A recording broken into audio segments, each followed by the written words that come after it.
I think that just as we're living in a nuclear age, we have grown so tremendously in scientific knowledge. It doesn't seem too much to say that men can begin to awaken to the fact that they haven't grown enough spiritually and haven't recognized their spiritual capacities.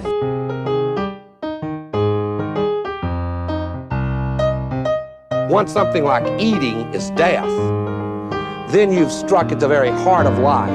The enemy of the older radical theories may have been the ruling class, but today the stakes of whether we will reform ourselves into a new kind of human being, a new kind of society, whether we will find selves worth being, the stakes of it are simply life itself. Okay, so on to Chapter 1 of Hillbilly Elegy. This is the Hillbilly Elegy Book Club, taking a critical but serious view of J.D. Vance's book from 2016, Hillbilly Elegy. And so last time, I just sort of introduced this book. And this time, before I get started on other aspects of Chapter 1, I just want to address a few comments from last week's session. One of the people who commented on the last video says this: one thing that gets me is JD's and others' hyperfixation on masculinity. From RFK Jr., who we know is beholden to Trump himself, the people who worship their leaders often do so with this backdrop of their masculinity being one of the most important factors. But it is ironic, so very ironic, that the masculinity of the men they worship is fake. And then I think you get the point. There's a lot more. You can always go to the last video if you want to see all of it. Good comment. Yes, certainly. I've noticed that. And I think you start to get an idea of why JD as an individual is so fixated on masculinity. It's probably because most of the people he grew up with were as well. He describes the culture in this book. It apparently got passed on from generation to generation. And even the women in this culture, as he depicts them, are like men, or everybody wants to be like the hyper masculine, sort of like puffed up man. And that really doesn't have much to do with their talents, abilities. Like he acknowledges it has very little to do with that. And so while I guess what I would say is while JD has gotten away from Appalachia and is very critical of people from where he grew up in this book, to the extent that he's still in that hypermasculine club, he hasn't escaped the very mentality that he is critical of. And yeah, like in order to be a Republican these days, one has to adhere to that and quite a few other dogmas that you dare not break. And so that's just, we all know that. So thanks for that comment. Yeah, another viewer mentions patriarchy, and I would, like as you say, patriarchy has been around a long time.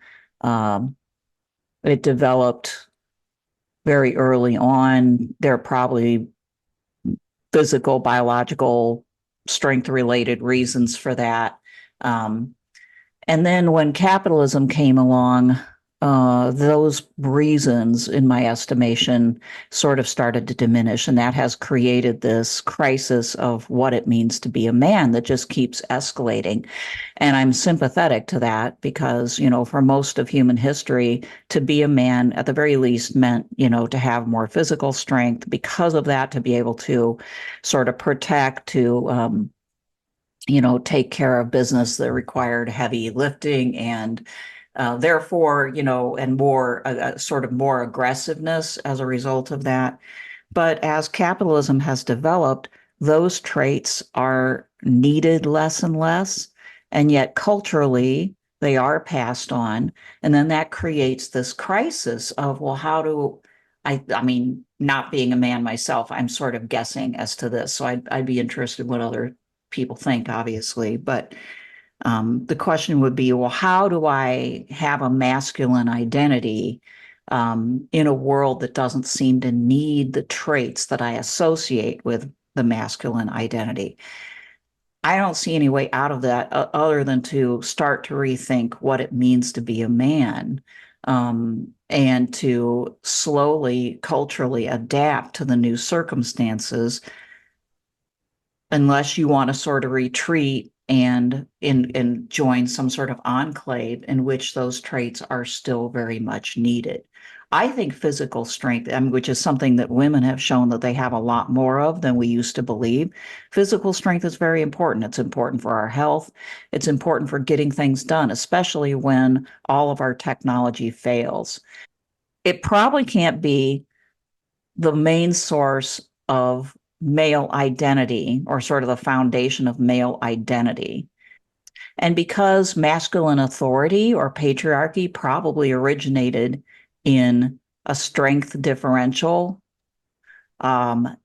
probably authority needs to be detached from gender, because there is no really good reason for it to be at this point. Whereas previously, for millennia, one could actually see some reason, even if it might be seen as unfair. Okay. We have another person, longtime listener, both of the last two, longtime listener to this channel, who says, I have a hard time accepting the Republican Party embracing his critique of the destruction of family and society without also admitting that no such thing as society slogan was pushed on us since. And at least the Reagan-Thatcher years. My family's private business was entirely propped up by government programs and public infrastructure on both the supply and demand sides, and yet they frame it to themselves like they're completely independent.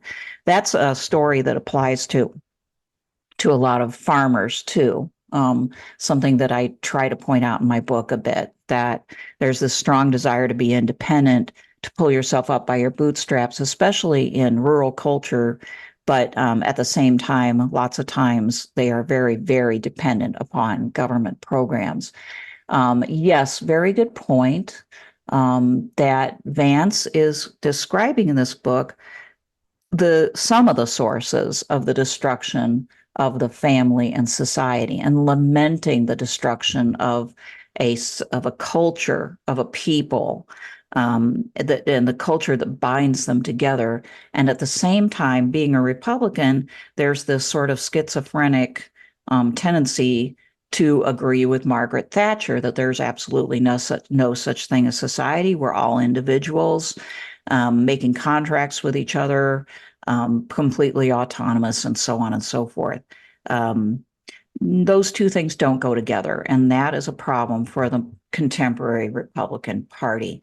A lot of the things that of a cultural and moral nature that Republicans talk about clash with this idea that there's no such thing as society. Because if there's no such thing as society and we're all individuals free to do whatever we want, contracting with each other, there is no way that anybody should be able to tell anybody else what to do with the most fundamental property that they own. And I think Margaret Thatcher would say, your fundamental property is yourself, your own body, following John Locke, the original liberal philosopher, political philosopher.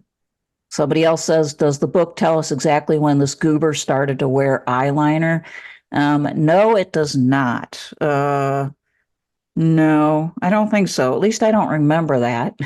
But I suspect with all the focus on that you might get to the bottom of that question pretty soon.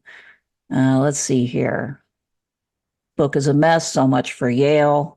Here's somebody who says, the book shows we're no longer two sides of the same coin, since half the country's workforce has become subordinate, the owners of vocational consolation prizes, while the other half has become ascendant, leading to a lot of people getting pissed off, resulting in the 2016 Trump victory. Actually, although I sympathize with what you're saying there about two sides of the same coin, the book does not show that. And that's one of the things I want to try to point out. J.D. Vance is blaming the victims here. He's blaming the side of the coin that's won the vocational consolation prize. He's saying that it's a cultural problem primarily. In this chapter that I'm going to talk about, he does talk about the poverty, but the overall theme is that the poverty is a result of bad choices. And the flip side of that is if you want to escape from poverty or oppression of some kind, get your act together. I don't think that's a politically winning message if people properly understood it. And yet I think it's pretty typical of his party and members of his party to have that attitude, that the main problem with people who are poor is that they're lazy, that they're frankly stupid, that they have like wrong-headed ideas, that they're in their own way, and that their own worst enemy. So, listen on. I think that we are quite separate now. And some people have won and a lot of people are losing. And the two sides don't even really relate to each other anymore. There's always been a lot of like variation in how much wealth people had in this country.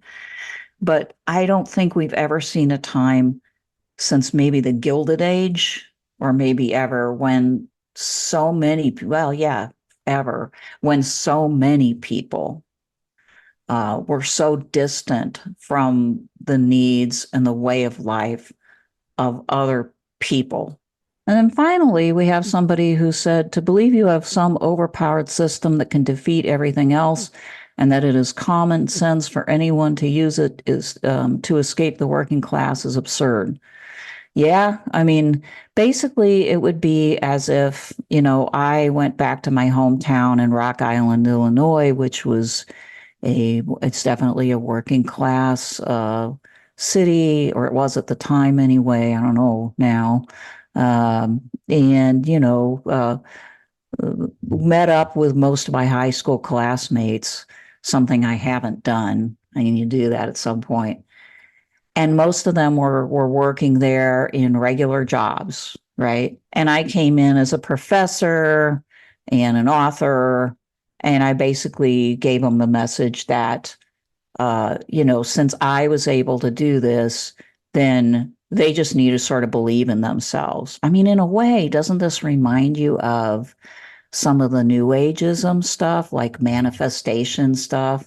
I mean, there's a kinship there, right? That sort of like it's in your head. There's a lot of problems in your head, right? Whereas the other way of looking at this is that the problems in your head, which may very well be real, are actually there because of your economic situation. Okay, or that they're more because of the fact that you grew up malnourished and undereducated and with the type of parentage that you had or lack thereof because of all the poverty that had broken up your family.